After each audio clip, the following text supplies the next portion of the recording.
One sudden slip along a desolate canyon trail puts world champion adventure athlete Danelle Balenji at the mercy of the Utah wilderness.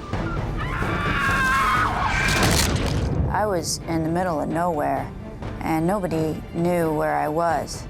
Her legs useless, she's forced to crawl for every inch to try and escape the unforgiving desert. I thought I was gonna die. But she'll also need the help of her best friend. Go! If she's to win this ultimate survival test. The battle for her own life.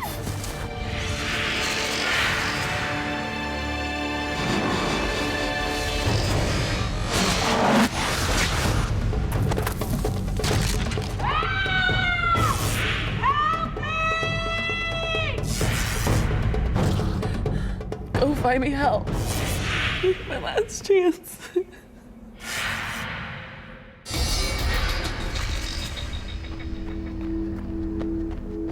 Danelle Balenji is a super athlete. In triathlon and endurance sports, her reputation is legendary. Several times national and world champion. It's no wonder she's just earned the title US Athlete of the Year for the 6th time. For Danelle, giving up is not an option, as paramedic John Marshall is about to discover. My first meeting of Danelle, she just ran 60 miles across open desert in 115-degree temperature before she got to the checkpoint that I was working at. This small-framed woman comes into the med booth. Her feet are blistered, she's completely dehydrated, somewhat delirious, and I said, hey, we would highly recommend we start an IV in you, get some fluids back in you. You're gonna need this. No, just a drink and some duct tape. This kind of sets the mode for my involvement with Danelle. I learned that this girl, right from the get-go, was as hard as nails.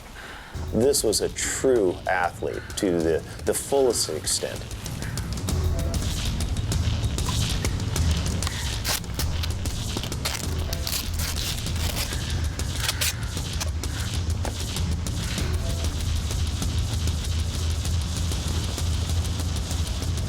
They say to be a great adventure athlete, first and foremost, you have to be hard to kill. Danelle was hard to kill.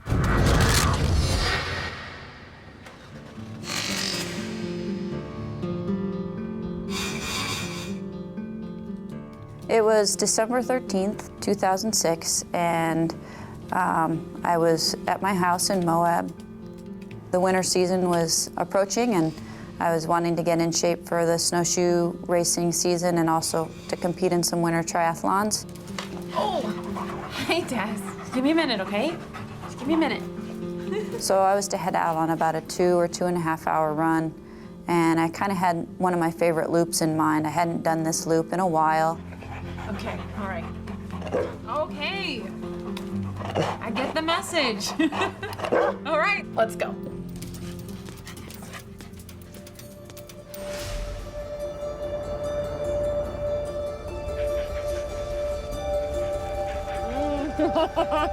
One of the world's premier extreme sports athletes, Danelle is known for staggering feats of endurance in adventure racing.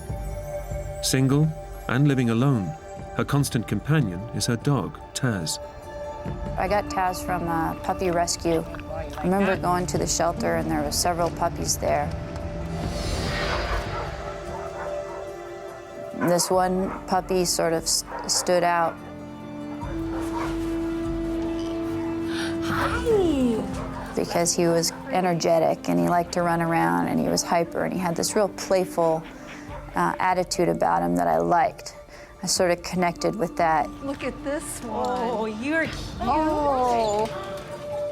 And I remember some other lady went up to Taz and was holding him. And I looked at this lady and that's my dog. He wasn't my dog just yet, you know, but I just knew that he was the one. And then so I kind of kept an eye on this lady while she was playing with Taz. And as soon as she set him down, I snatched him up and said, I want this one.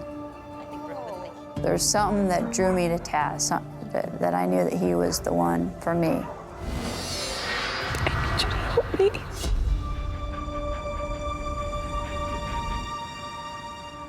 With Taz for company, Donnell is planning a routine training run through Moab's backcountry. It's a beautiful but rugged wilderness where few people ever go. It was a sunny day, but it was cool, probably temperatures in the 30s, around 30 degrees Fahrenheit. I had my kayak on top of my truck, hopefully planning on going kayaking later that afternoon. I didn't see any bikers or hikers out, just myself and Taz. Come on, Taz. I brought my water bottle. At the last minute, I thought, well, I'll grab this little waist pack so I don't have to carry the water bottle in my hand. That way I could just put the water bottle in the waist pack. And it was a small waist pack with 2 zipper pockets. I didn't know what was in those pockets. I just grabbed it, and whatever was in there from my previous run was in my waist pack. And I headed out on the run. Let's go.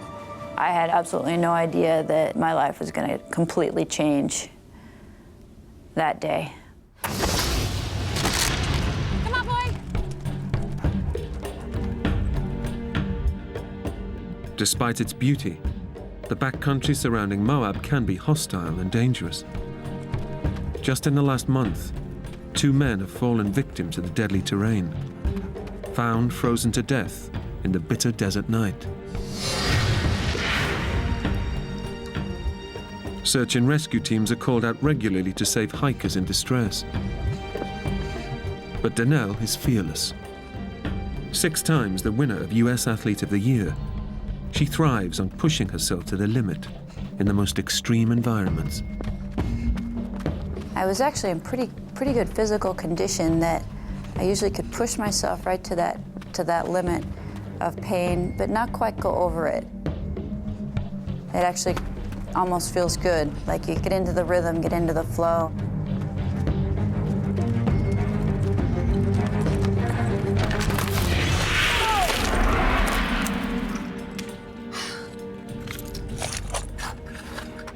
Out for that. Donnell's training route is not marked on any map. And with every step, she's heading further into uncharted territory. All of a sudden, the next thing I know, Taz was ahead of me, and my foot slipped out from under me.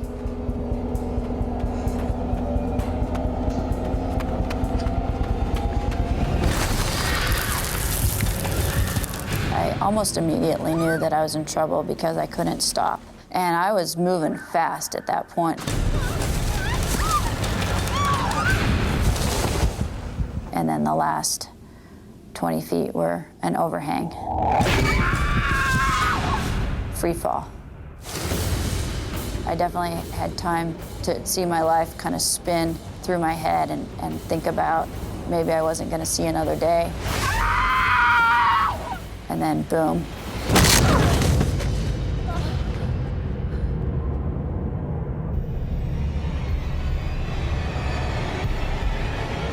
Oh my God, I'm still alive.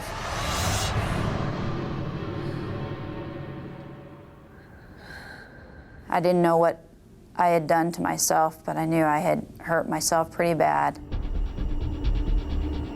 It's a horrendous fall. The impact has shattered Donnell's pelvis into pieces, leaving her skeleton severed in 2. There's nothing but soft tissue connecting her legs to the rest of her body. Super athlete Donnell goes into survival mode. Somehow my brain didn't allow itself to think too deeply about what had happened. Despite her terrible injuries, Donnell's endurance training kicks in, and she's determined to keep moving. So what I did was I took my right hand and put it on my right leg, and my left hand and put it on my left leg, and I could feel my legs. And so I knew that I wasn't paralyzed. And my next reaction was, I gotta get out of this canyon. I gotta get back to my truck, and I gotta get home, or I gotta get to the hospital. Incredibly, despite her shattered pelvis, the endurance athlete tries to stand up and run out of the canyon.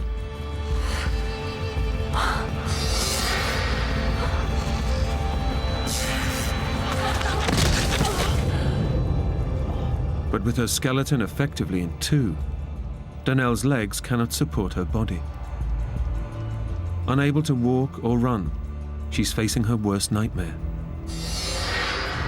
Her legs useless, she's alone on a ledge, separated from her dog, Taz. Danelle is stranded in 1,000 square miles of barren, uninhabited wilderness. I knew that I needed to get out of that canyon. The temperatures were cold, and it was the middle of winter. But I couldn't stand up, I couldn't walk. So I just started dragging myself. With her skeleton broken in two, shattered at the pelvis, Danelle is critically injured.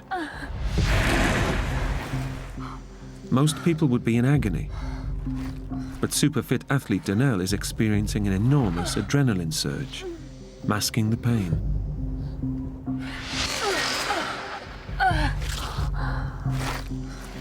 But the problem for Danelle now is which direction to go. She's no idea if there's a safe way down from the ledge.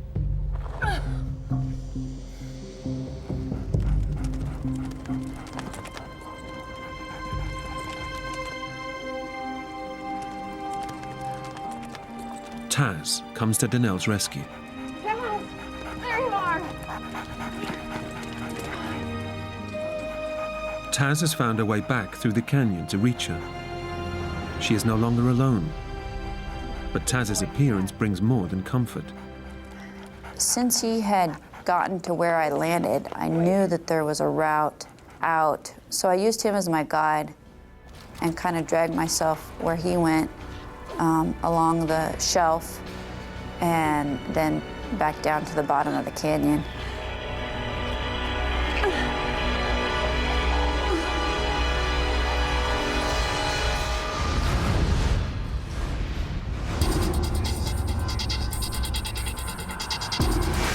With incredible determination, Danelle follows Taz to the bottom of the canyon and now plans to pull herself back to her truck. But as the adrenaline surge wears off, the pain is starting to take a hold. It would take all my energy to sort of drag myself an inch. And then the pain would be so bad I would have to regroup and try it again. Time is working against Danelle. She knows the dangers of this remote wilderness, and that if she doesn't reach safety by nightfall, the sub-zero temperatures could kill her. With her energy slipping away, Danelle remembers her waist pack.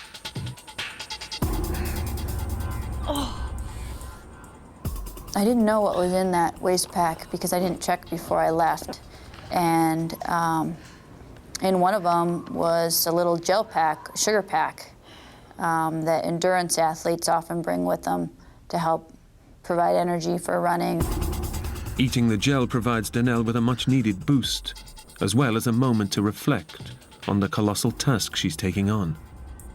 But her progress is excruciatingly slow. At one point, I looked back at my tracks and I could just see where I'd dragged myself through this canyon. It took me probably 2.5 hours just to get to the bottom, dragging myself inch by inch. The canyon that took me maybe 2 or 3 minutes to walk up. The only comfort Danelle has is her dog's constant companionship.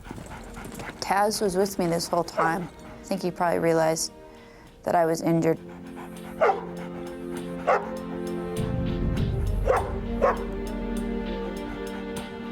I think he was kind of wondering why I was going so slow.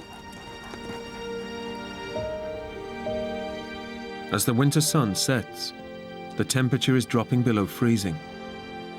Daylight is fading fast, and with it, any chances of getting out of the canyon before nightfall.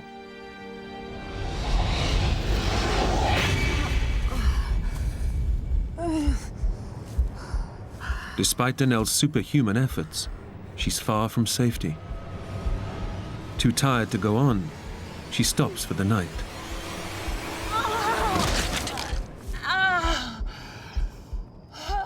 But she knows that this desert has a habit of claiming victims in the hours of darkness.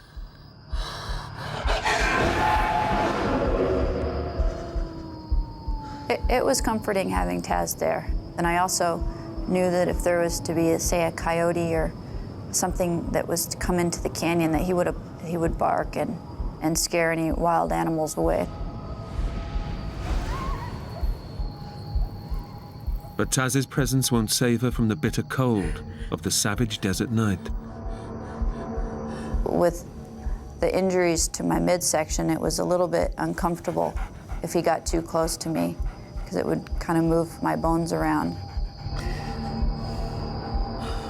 I was really hopeful that I was going to make it out of there, or that somebody was going to get me. I should have realized right then that I was about to die and that I was in the middle of nowhere and nobody knew where I was.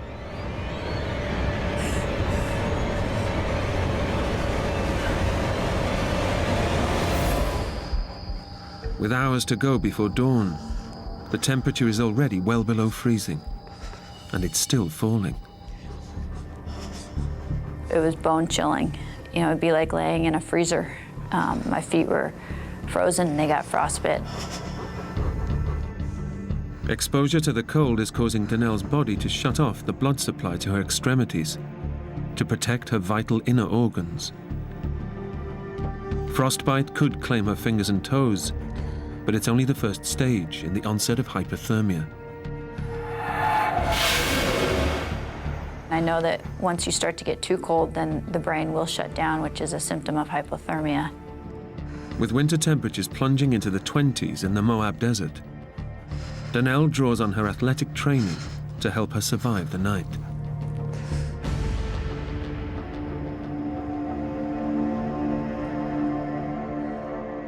Despite a fractured pelvis, Danelle starts to do crunches to keep herself warm.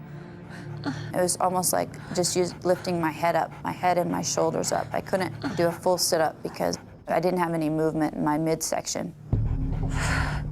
It takes a superhuman effort that's almost too much for her.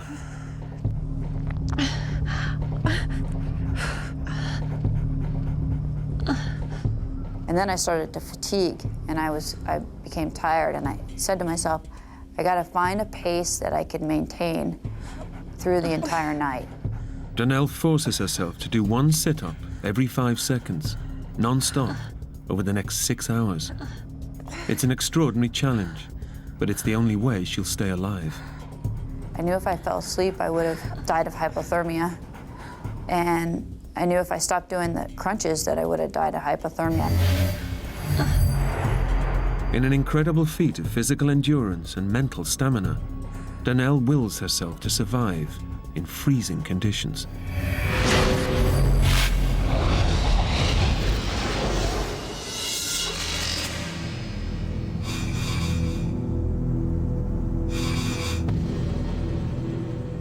When most people would probably have given up, Danelle has made it through the night by doing sit-ups. In the morning, she has no time to rest.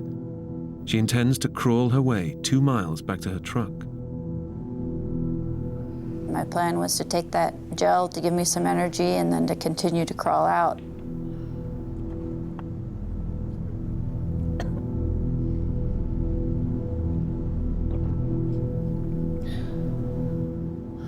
I thought that it would be no problem for me to continue dragging myself. And what I didn't know is that the adrenaline had gotten me through those first 5 hours right after the accident. Danelle is in for a terrible shock.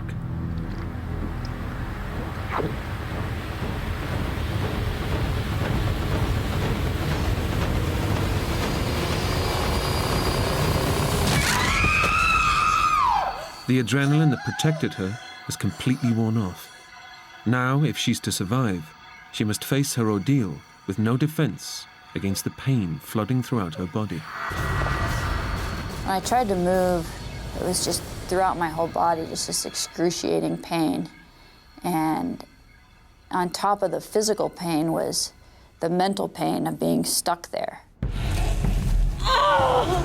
I would have rather had 20 people around me hitting me with a hammer.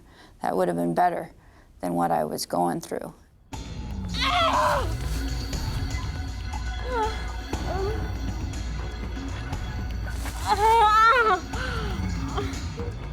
And that's when I started to think, somebody's got to notice that I'm missing. I thought maybe somebody will notice my truck is still parked there.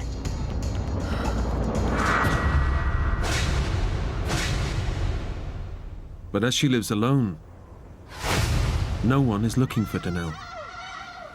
No one knows she's missing.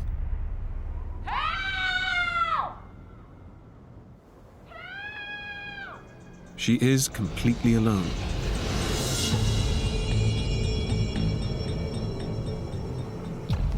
It's nearly 24 hours since her devastating fall, and Danelle is facing a new danger: dehydration. I was aware of how dangerous it can be to get dehydrated. With her fresh water supply gone, only a small puddle by her side is helping her stay alive.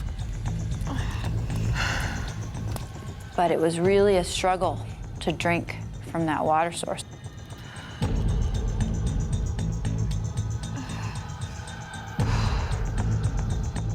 It was hard to get the water into my water bottle and into me. There was a lot of silt in it.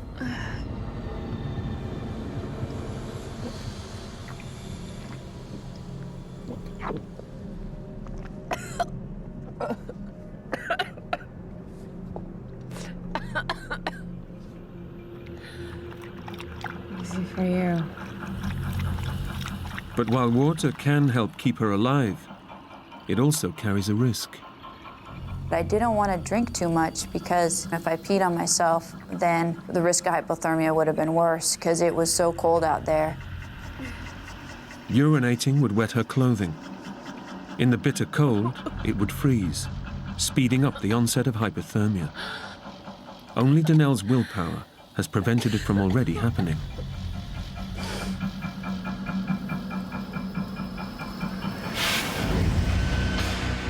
As the day wears on, the risk posed by the bitter cold lingers, but a new threat emerges. Inside her body, Danelle's injuries have taken a lethal turn for the worse. I started to feel this inflammation in my midsection, and it was kind of soft and squishy. And I remember if I tried to move, this whole jelly roll would sort of move, almost like a water balloon or something. I remember thinking at the time, oh, it's inflammation. It's not inflammation. It's far worse. Danelle's shattered pelvis has severed blood vessels in her pelvic cavity. She's been bleeding internally for a day and a half, starving her brain and other major organs of the vital oxygen they need for her to survive. Danelle is bleeding to death.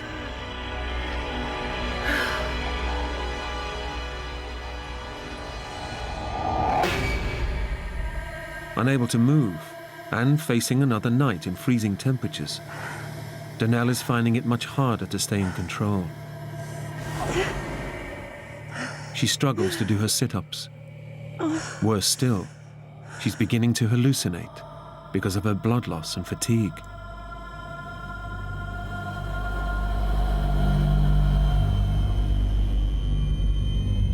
I remember looking up to the stars, and instead of them being these vivid stars where I could see the Milky Way, all I could see was these stripes in the sky.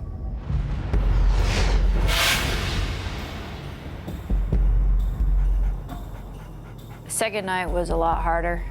That first night, Taz kind of cuddled up next to me, and the second night, he didn't want to.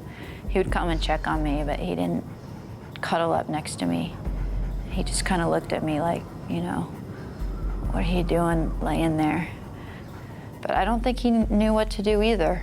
You know, he probably was, maybe he was thinking, you know, should I leave and go get some dog food, you know, and take care of myself, or should I stay here with her? I think Taz knew something was wrong then. His demeanor had changed a little. He seemed a little bit depressed. He seemed kind of frustrated that I wasn't taking him to his doggy bed. He wanted to continue on back to the house. And he kept looking at me like, come on, let's go to a more comfortable spot.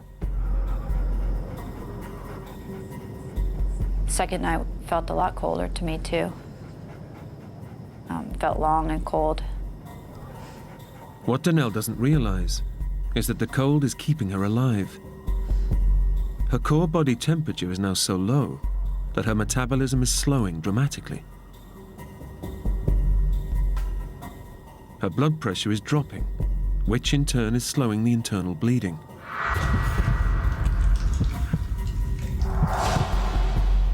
The cold is delaying the worst, but Danelle is already living on borrowed time.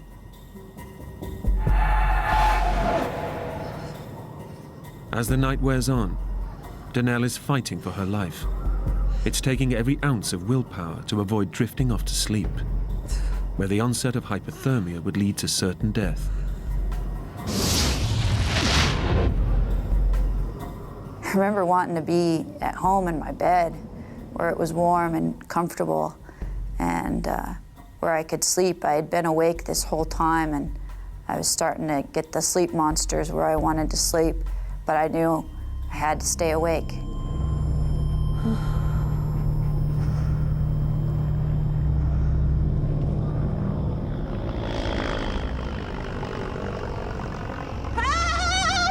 And I still kept hoping somebody would notice that I was missing. The reality of the situation was that I was in the middle of nowhere, and nobody knew where I was.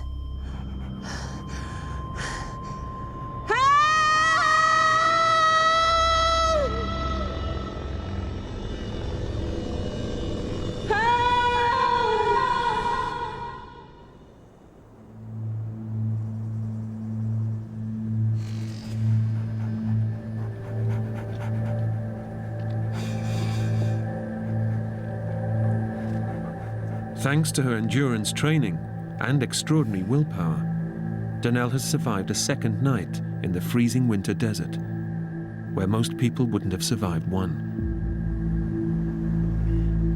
But it's unlikely she will survive another. 3 pints of blood have seeped into her pelvic cavity, and she's becoming much weaker.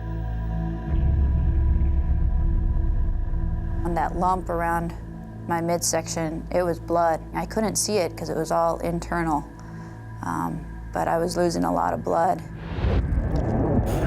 I didn't want to die, and I had to get out of the canyon, and nobody knew where I was, so I tried again. And I was determined to fight the pain and to try again.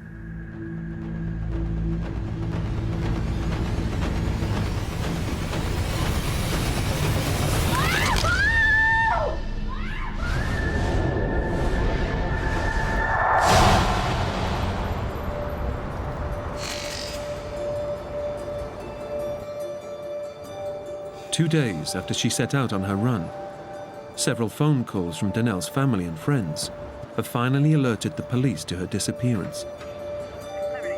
Morning, Frank. What do you got there? I got a possible missing persons call yesterday. I went out to the house this morning to check it out. Lights are on, laptops on, truck's gone. No signs of activity for a couple days at least. I know her. Danelle Ballingy, the marathon runner. She trains up around Amasa. As a matter of fact, I'm heading up that way right now. I'll take a look around. Let me know if you find anything. I will.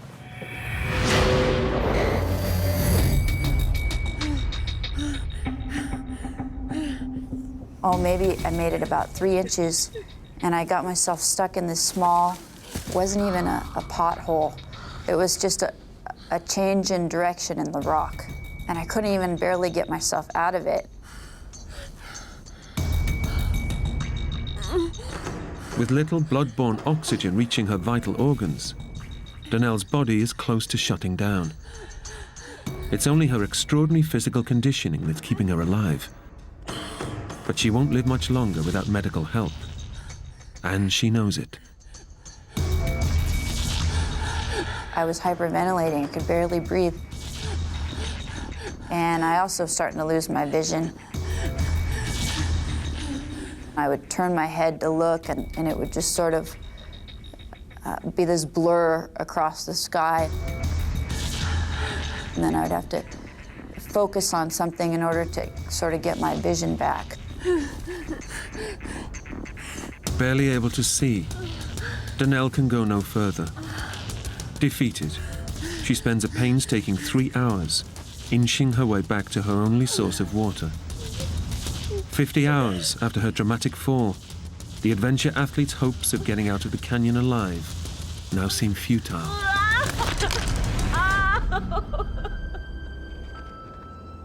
I got myself back into this spot and I just laid on my back and started crying. And I started to lose hope.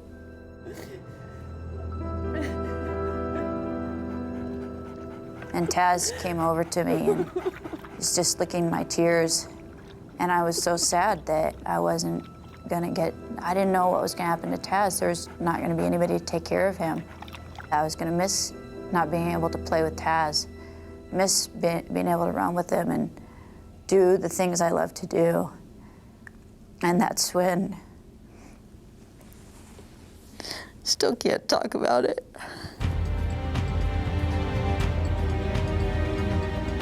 Local detective Craig Shumway knows that Danelle often trains in the Amasa Back area, north of Moab.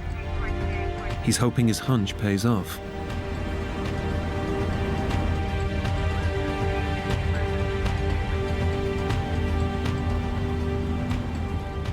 Bingo. Now a search and rescue operation can be launched, but it may already be too late for Danelle.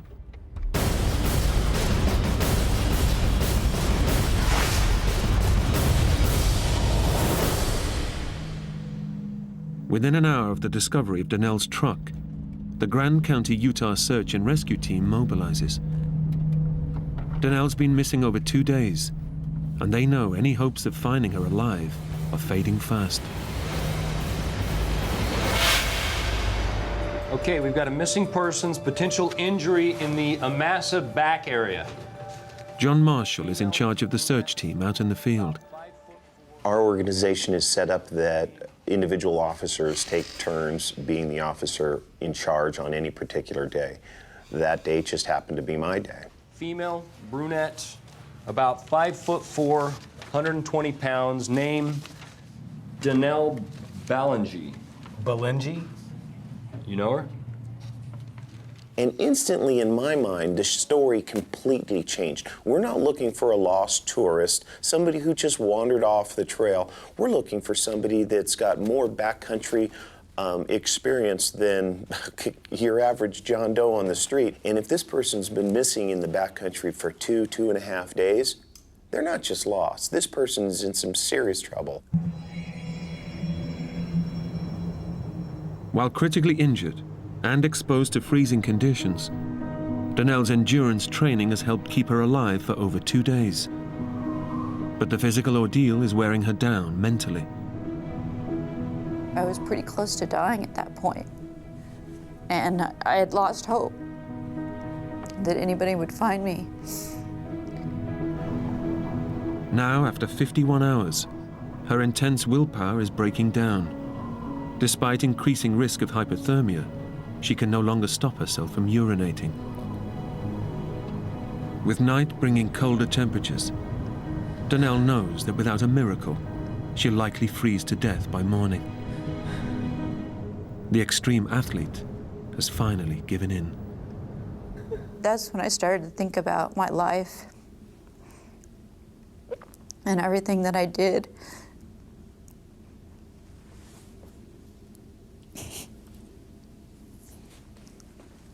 I started to think about my life and everything that I did and everything that I still wanted to do.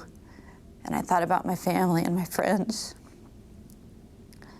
and how much they meant to me. And I thought I was gonna die. I mean, I was dying. Tess. Tess. Tess. I need you to help me. Taz was there with me, and he was all I had at that point. And I said to him, I said, Taz, I'm hurt, I need help. Can you go get help? Tess. I need you to help me. Go get me help. Tess, go find some help for me, please. Go. This is my last chance, Tess.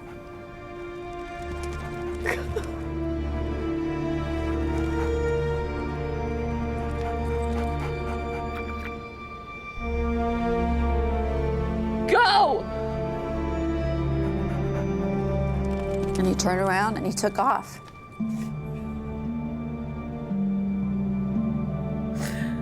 Taz is her only hope. But Donnell knows that by sending him away, she may now face death alone.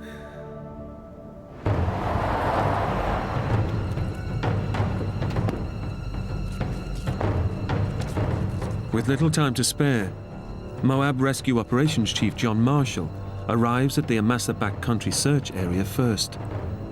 The backcountry here in southeastern Utah doesn't play any favorites. It's a beautiful, awe-inspiring landscape, but it also is deadly.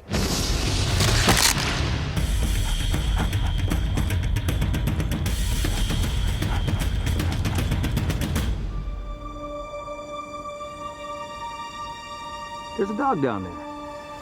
You see him? Yeah, I got him.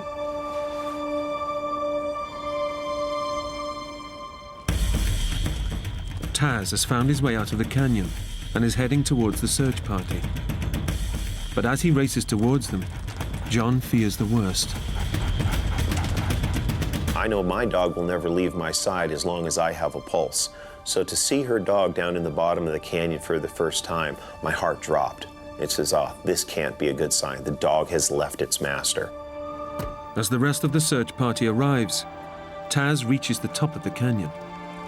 But he doesn't stop, and his behavior is bewildering, particularly to experienced tracker Bego Gerhardt. This bedraggled dog came running down the Jeep road and right through us. The odd thing was he didn't really want anything to do with us. Like he didn't walk up to the first person and go, feed me. John Marshall knows that Taz could hold the key to finding Donnell. But standard procedure dictates that he cannot delay the rescue operation any further. Bego, you take the Massaback Trail and the ATV. Bego Gerhardt is under no illusions about the enormity of the task facing them. It's usually you're going to look for somebody that's just out after dark, or they broke their ankle and you pretty much know where they are. But this was a full-on search, had no idea within, say, 20 square miles, which is huge in this country with all the canyons and cliffs. 20 square miles can take a long time to cover. It's time they simply don't have. As evening approaches, temperatures are already dropping.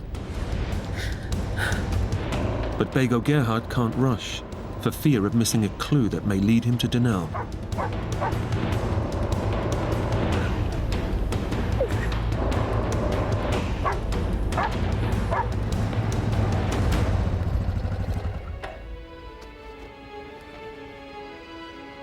As we went up, every time there was a sandy place, I'd look in the sand for tracks.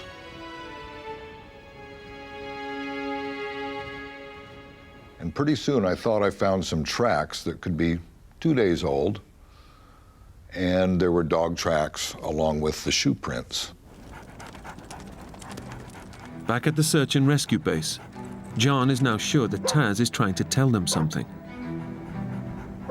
This dog was on a mission, so it's almost as if it ran around and say, hey, look at me, I'm gonna get everybody's attention. Now I'll show you where she's at.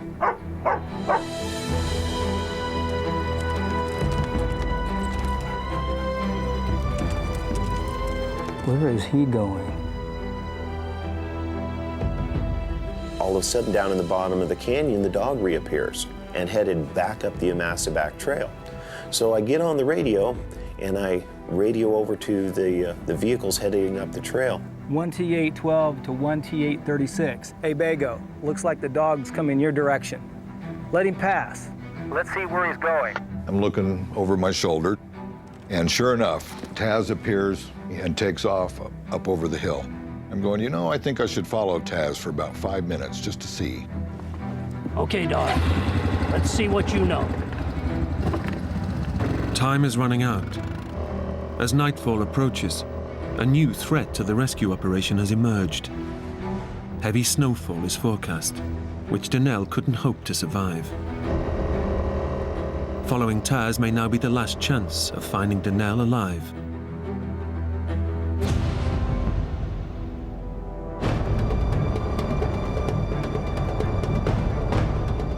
Experienced mountain trekker Bego Gerhardt knows that Donnell's dog could be her only real hope of survival.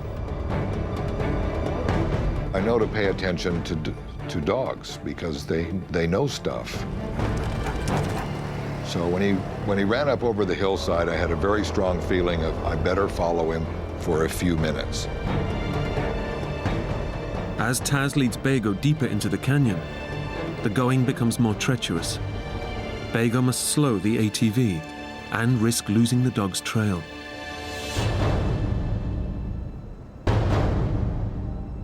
Donnell has no way of knowing that Taz has found help. She is resigned to dying out in the open.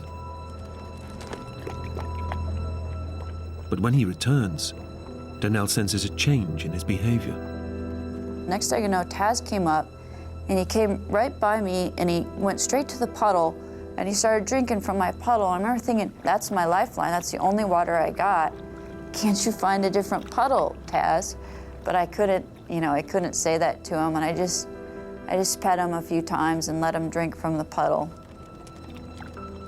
And his demeanor had changed a little bit. He had seemed to get a little bit of energy back. And then he licked my face again, and he was kind of wagging his tail a little bit, and it was sad for me to see this happy little dog that I was never gonna be with. At the same time, I heard this other sound. Help!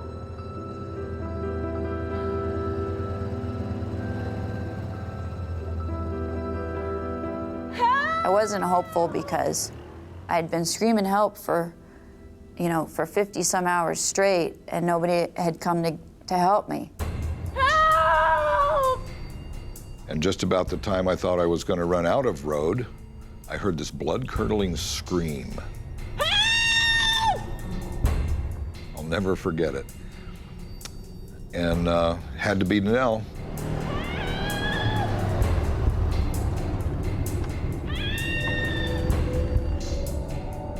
I can't move! The sound got closer, and the engine cut out, and I start begging, desperate begging for help, explaining that I'm hurt, telling this person, you cannot leave, I need help, I need help. Help, help, please help me!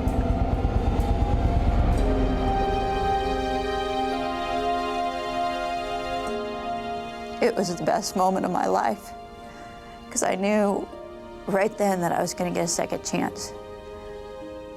I knew I was going to make it. And it was quite emotional, because not very often do you go on a rescue where somebody's life is really quite on the edge. The look on her face was one of relief, and then the tears came. Next thing he said to me was, you got one good dog. And I just started crying. I just laid there and started crying. I don't think any human could have survived another night in those temperatures. Taz's extraordinary bond with Donnell has saved her life. Taz certainly did make the difference in shaving hours or perhaps even days off of finding Donnell. And in this rescue, she didn't have hours or days to spare. She was on the brink as it was. I knew Taz was a smart dog, but to be able to do what he did, this was a whole nother level of communication. Suddenly, my dog was taking care of me instead of me taking care of him. I look back on it now and I'm so grateful. He's truly a best friend.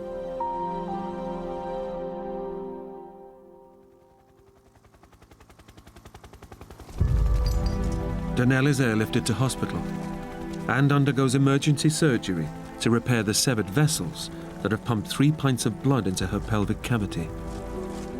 Then there's a 6-hour operation to pin her shattered pelvis back together. It's touch and go whether she'll pull through. When we get the reports back to her medical condition, and all the doctors were saying, she really shouldn't be alive with the massive amounts of blood loss that she had, the hypothermia, the frostbite, everything combined, she should have been dead days ago. But here it is 2.5 days later, and she's smiling. But there's another shock waiting for Donnell when she gets to see her feet for the first time in 3 days. Laying there in the hospital bed, and they had taken my shoes off, and I finally got a glimpse of my feet, and they were black from frostbite. Every single one of my toes and then part of my foot was black. You know, with frostbite, you just have to give it time, and eventually over the next 24 hours, slowly but surely, the color started to come back in my toes, my feet, and so I knew I was gonna be able to, my feet were gonna be okay. The prognosis for Donnell's fractured pelvis was not so reassuring. The doctor said that the injuries in my pelvis were pretty extensive, so I didn't know if I was going to be wheelchair bound the rest of my life or if I was going to be able to walk again. Her life has been saved, but her body may be shattered beyond repair. Doctors fear she may never walk again. Against all the odds, the extraordinary determination that kept her alive in the canyon has now put her back on her feet again. After 6 hours in surgery and months of rehab, Donnell is up and running. I'm still able to do what I love to do. It's taken several months of recovery and rehab, but I'm back out running again, running the trails. Taz and I go out almost every day. And Taz has a new playmate. My son he's really a gift, and every moment with him I appreciate, and I think I appreciate him even more knowing that, you know, he may have never been if it wasn't for Taz and all the people that, you know, were there to help me survive that experience.